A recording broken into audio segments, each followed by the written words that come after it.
Welcome to Super Smash for the Nintendo 64, probably my favorite game from childhood. This video was inspired by a video my brother showed me from the YouTube channel The Backlogs. You can find its link in the description. The challenge is to beat Super Smash 64 Classic Mode only using Link's bombs. Let me explain the rules. For direct damage I can only use the bombs. Any other attack that hits an enemy is an instant game over, though we can use continues to try again. The only items I can touch are the star, heart, and tomato, as they do not do damage, and we have to complete this challenge in very hard mode.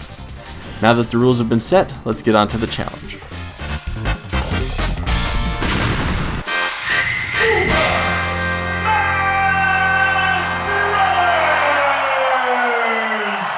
Our first opponent is ourself, and as Zuko once said, Link.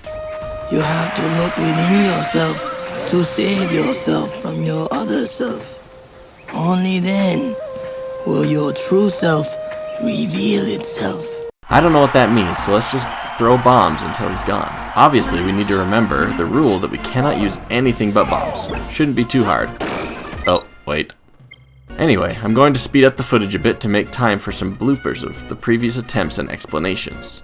The first thing you should know about this challenge is how bombs themselves work. A direct hit from a bomb does about 13 damage.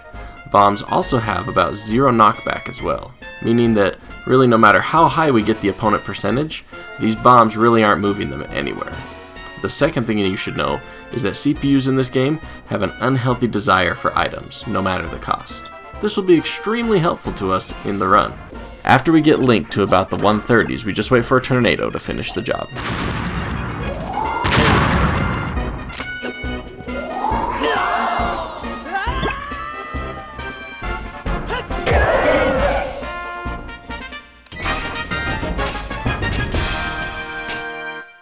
Now onto the Yoshis. If you remember this fight as a kid, we have 18 Yoshis to get rid of, and normally these are all one-hit KOs. But on very hard and with bombs only, this is no longer the case. A direct hit from a bomb will only send them up, but not far enough to reach the blast zone. The only way we can ice these Yoshis is by standing right next to them and throwing the bomb straight down, which gives them a horizontal trajectory and gets them off stage.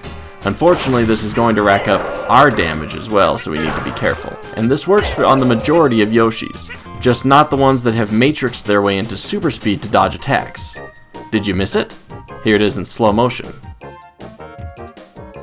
This happened more than I would like to admit. Thankfully, with the help of a green Yoshi with a hammer, I was able to continue.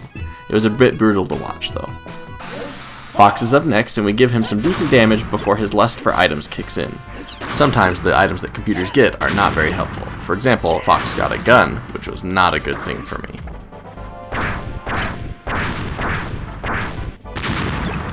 Thankfully, this time, luck is on our side, and the box that Fox picked up happened to be a bomb. A well-timed throw from me, and we are good to go. Break the targets. Oh good. Nothing like target practice in the middle of my fighting game. Well, I probably need it since I'm just throwing bombs anyway. The rules still apply, and we cannot hit any of these with our sword or it's a full reset since we can't game over on this level. The most tricky target is this one on the top over here. It's not at an angle where we can hit it with a bomb, so we're going to have to get there using Link's up B. Unfortunately, up B is also an attack, and it has ended many of my previous runs. Thankfully, using all the grace and precision that an N64 controller has to offer, I found a consistent way to get up and take out the target. Then I'm able to get the last two very quickly.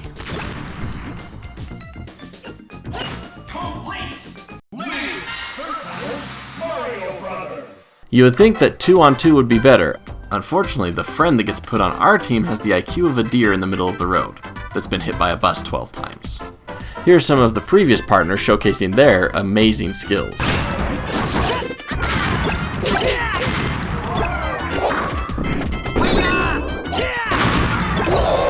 Back to our current run, and true to form, DK makes like a banana and splits, leaving me to deal with the Mario Bros. Unfortunately, this time I'm not able to handle the collective balls of fire, and between that, the laser swords, and the general poor item drops, it is time for us to use our first continue. Halving our score is not the worst thing in the world. This time we get a Fox, so that's an improvement, and he actually helps a little, and now it's just the two L's, Link and Luigi. A well-timed bomb explosion, and we live by the skin of our teeth. Now that we're at Pikachu, we are going to use the most dangerous method to win. we're going to jump around until he terminates himself.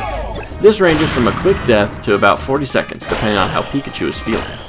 Unfortunately, a time or two he did trick me into looking into the box, but when I started focusing, I tricked him off the edge.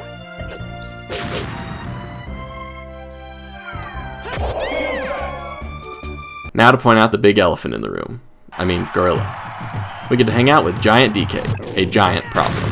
My sidekicks don't do a lot to help me, and DK is going to take a lot of damage to move at all, even with a bomb or a mine. Unfortunately, I also did a get-up attack with my sword on accident, and I had to take a quick game over and do it right.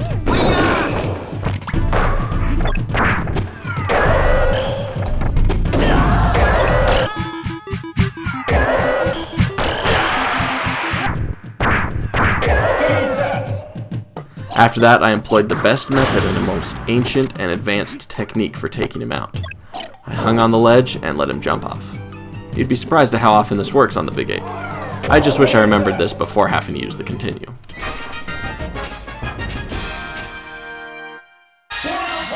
Oh good, I was needing another break from all the violence. Board the Platforms has everything a Link enthusiast could ever ask for. Floors made of fire?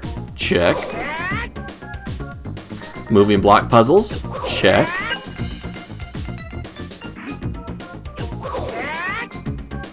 Triangles? Check!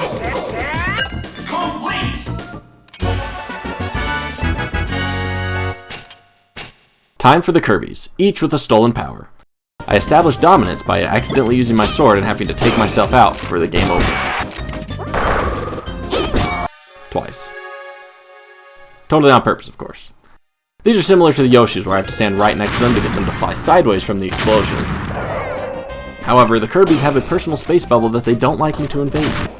Thankfully, they also don't like it when other Kirbys invade it either, and they take each other out. Always nice when a hammer drops to help me out with these multi-man battles.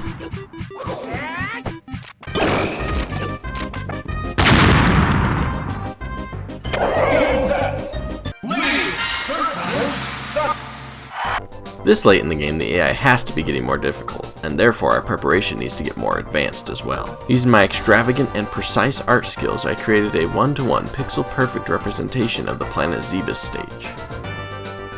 Using this, I will be able to run through the perfect plan for this battle. After creating the stage, I need to create some representations of the characters as well. So I draw myself and Samus respectively. And before you ask, no, I did not use some art AI or take a direct picture of the game to get these visuals. The art you see on the screen is 100% authentic. Now that we have these, we can go over the plan. Of course, at the start of this match, the characters will appear in these positions, and Samus will start charging her gun and rolling around as she does. While she will be moving around a bit, none of this is anything for us to worry about. At this time, of course, I will be moving as well and getting a better lay of the land. Simultaneously, I will be throwing many, many bombs to get Samus to a peak damage level. Unknown to Samus, I will be secretly waiting for the lava to rise, and it will start doing so. In order to use this lava, I will gently throw a bomb to the side of the level, making an item for Samus to want to pick up. Then, as she approaches the bomb to pick it up, I will make my way to the top platform. By the time Samus has any idea what is going on, the lava will have risen too far, and she will burn with the fires of 1,000 volcanoes, causing her to fly uncontrollably into space before exploding, giving us the perfect victory. I've planned this for weeks. Unfortunately, Samus ruins my plan by placing a mine and then jumping directly onto it before the lava even comes up, winning my battle for me. Come on, Samus. I'm sure Metroid Dread wasn't your last game. Don't give up like that. Now for the RNG king of the run, Metal Mario. I gave him this name because there aren't stage hazards or friends that can help move this man off stage, and my bombs can't even budge him at 999%. You may think I'm kidding, but I had a different run ended because the items decided not to appear in my favor. I start throwing everything I have at this man, but he just keeps coming. It doesn't help that this stage is just Dreamland, except they cut it in half and took away 2 of the platforms. Thankfully, as anybody with legs made of lead would be, Metal Mario is slow and can be avoided pretty well. And just when I think I have the drop on him with a bomb on, He uses it on me with a well-timed fireball. Well played. Round 2 starts pretty well, but I end up timing out due to poor item spawn. 3, 2, 1, time up! On the next one, I damage him accidentally with my sword, making me need another continue. On the final round, Mario decides to increase his own IQ by doing what I would call a pro CPU move. He picks up a star rod so that he'll no longer be tempted by other items. This works really well for him, especially since no matter how many bombs I seem to throw at him, he will not drop this star rod for it to despawn. Due to his new strat, the first mine appears and disappears before he places it. Thankfully, he uses the star rod finally before the second mine disappears. And he does me a solid, pun intended, by standing on the mine.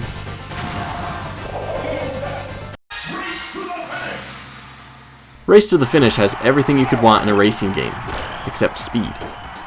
I do make sure to throw bombs at everything before I get to the end, though.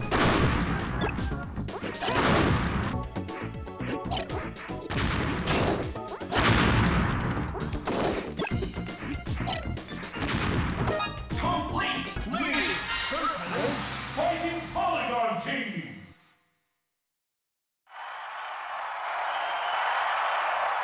3, 2, 1, go! Polygon team has 30 players on it, so we need to be careful. The same strat applies as the other team battles. I need to throw bombs down when I am standing next to them to kill, but these computers will actually jump back onto the stage, and that is not helpful.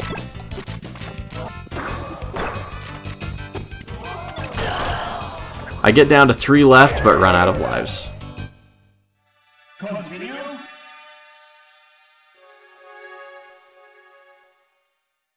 On round 2, I hit with my sword when recovering, so I have to game over and try again. Continue. And then I immediately do the exact same thing. Go!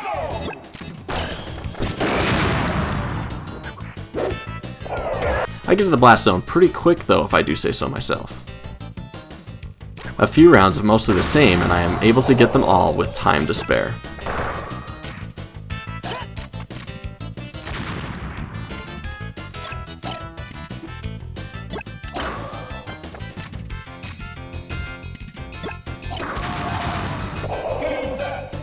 Finally, it is time for the Master Hand.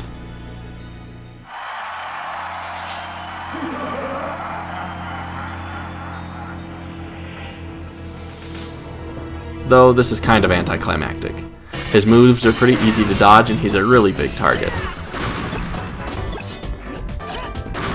We take him out and achieve our goal of very hard with bombs only.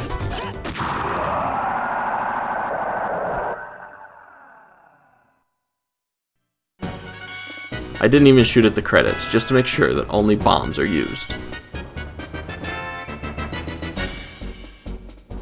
This was a really fun challenge overall. If you're bored and want to give it a try, I would highly recommend it. So that's the end. Congratulations!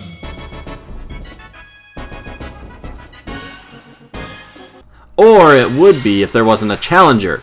Who could it possibly be? Perhaps Captain Falcon? Ha, it's just Jigglypuff. Well, Jigglypuff proves to me he's much smarter than Pikachu, but is still the same Bob Magnet that everybody else was.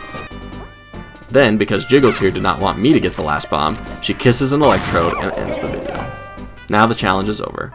Thank you so much for joining me on this nostalgic journey to the past. If you liked the video, subscribe so you can see more in the future. As for the present, have a great day.